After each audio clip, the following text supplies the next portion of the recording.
Economist Federico Dominguez called out all the lefties at the national table and shut them up for their failed predictions against Milei's government.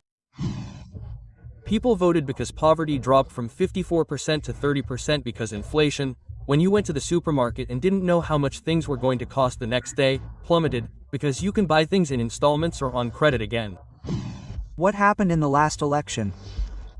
What's happening to us Argentines with what we're experiencing in terms of justice, corruption in the notebooks case, and bribes? Well, it connects a lot with what happened in this election because, at some point, just to mention a piece of public opinion context, corruption continues to be the main concern of citizens and explains the anger that Argentine society had with political diligence, and that was the reason that produced that extraordinary, striking eruption of ire like Javier Milei, because there was a demand for change against a leadership with a bad reputation, diligence that in the case of Cristina Kirchner was, let's say, elected president of the Justicialist Party, that is, the main Argentine opposition force elects a leader with these, let's say, these reputational difficulties. Well, I think that my law at some point also ends up still supporting that representation of change. It continues to be a representation of that demand for change, and this updating of justice by submitting sentencing decisions on past actions, well, they help justify, right? That demand for change. When we talk about situations like the bribery books, whose accounts are tremendous, what each person says they paid for those bonds and so on, how does that impact the economy? How does corruption impact the economy? No, it definitely has an impact, and making progress on these causes is good. Let's say, we could talk about the country's institutional framework. And they complement the progress the government has made in economic terms. Now, you have an orderly macroeconomy, you have the agreement with the United States, you are facing an unprecedented export boom, but these issues are what help you continue to lower the country's risk and increase confidence when investing in Argentina, because it is a justice system that is starting to work, and also that is starting to work because, as the lady said, fear has been lost.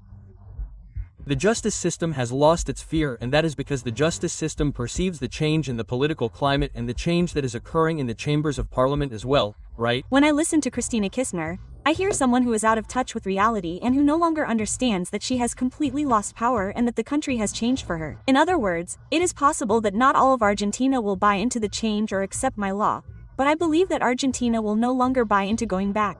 If there is one thing that I think is clear, it is that there is a historical stage of Kirchnerism that has completely come to an end. Then we will see where it evolves, how long my law lasts, how the situation turns out for her. At the moment, it has completely stabilized. I believe that the electoral result is very clear in this sense, but it is evident that what is behind it is frightening. Even those who tell you, I don't like my law for this or that reason, but I don't want it to go back to that. That is the fundamental guarantee of my law today. Polarization, Lucas, was fundamental to this. Yes, I believe it helped shape the final result, which is what it looks like, because if the government had obtained 34–35%, it might not have generated the impact it had in terms of legitimizing the government's direction. And that's where a portion of the electorate appears that tells you, because obviously the bulk, 2/3, were what we consulted among voters of the freedom base. They told you, I voted for this government because I agree with the direction, because I like my law. Now there was a portion of that remaining third that said, I support my law essentially because of the economic direction, and others because they said, I didn't want Peronism to govern again. It's very clear. An agreement was reached. The truth is, we put it on the homepage as a historic agreement because that's what it is between Argentina and the United States. The United States and Argentina. What does this mean? Well, it's a very important agreement. It's historic and it transcends what is a commercial issue of investments, property rights. This shows that the United States sees Argentina as a reliable partner with which it can deepen its supply chains. It sees it as part of its commercial security, as part of the national security of the United States. Therefore, I believe that this goes beyond trade and is something really positive for the country, because from this deep alignment with the West and with the United States, we are seeing unprecedented international financial support for Argentina, which reinforces the economic program. Investments such as the one announced by Open, the largest artificial intelligence company in the world, for $25 billion, and many others that will follow. And, let's see, this in isolation would not have much impact, but if you see this added to the fact that you have an economy in which, after an electoral ratification of the economic model, the government has the capacity to promote structural reforms, having previously achieved fiscal balance, reduced public spending, and a lot of other issues. No, I think that in that context, it is something else to continue boosting Argentina's growth and the great potential it has for the coming years. September was Kicillov's day, right? On the 7th, Argentina, the pendulum swings this way and suddenly that election took place, and in economic terms, at least everyone trusts that the labor reform is coming. It doesn't matter if it has 2, 3, 4 articles. Everything changed, Jose. Before the election, one could be afraid of what would happen the day after, right? And now what you have is a strong recovery in the demand for money. Argentines are once again encouraged to have currency.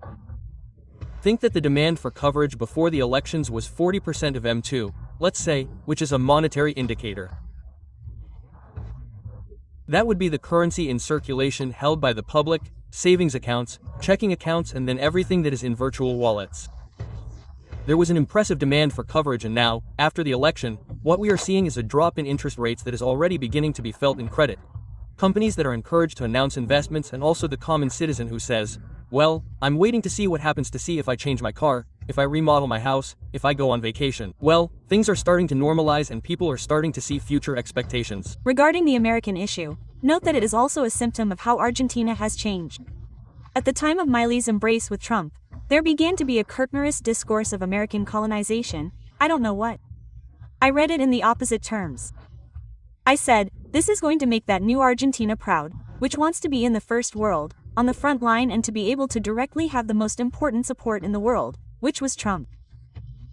Is not a paradigm shift at all levels. Absolutely. It also speaks much more about Argentina's internal politics. People voted. Let's say, they didn't just vote against Kirchnerism. People voted because poverty dropped from 54% to 30%, because inflation, when you went to the supermarket and didn't know how much things were going to cost the next day, collapsed, because you can buy things in installments again, on credit, let's say. There are many positive factors that are still lacking. Obviously you have a third below the line of being able to count on the world. You can't solve 80 years of populism in 2 years. The liberal economist Federico Dominguez gave a masterful lecture to the progressives and the tasters of good manners who during these months were operating the government of Javier Milei, but who finally had to eat their words. Both the pollsters and analysts in envelopes who botched all the predictions, as well as journalists who are not even from the country and who believe they have the right to have an opinion on everything, such as the old leftist Pilar Rola, the typical Mabel who called the president crazy and would upset the country if she were to become president, campaigning for the Republican and institutional gentleman who brought Kirchnerism back. However, after the electoral defeat after 2 years in office, now they want to act like they are pulling the strings and supporting the change of course led by the libertarian economist. Many continue to underestimate this government, and every time they bet against it, they end up being exposed.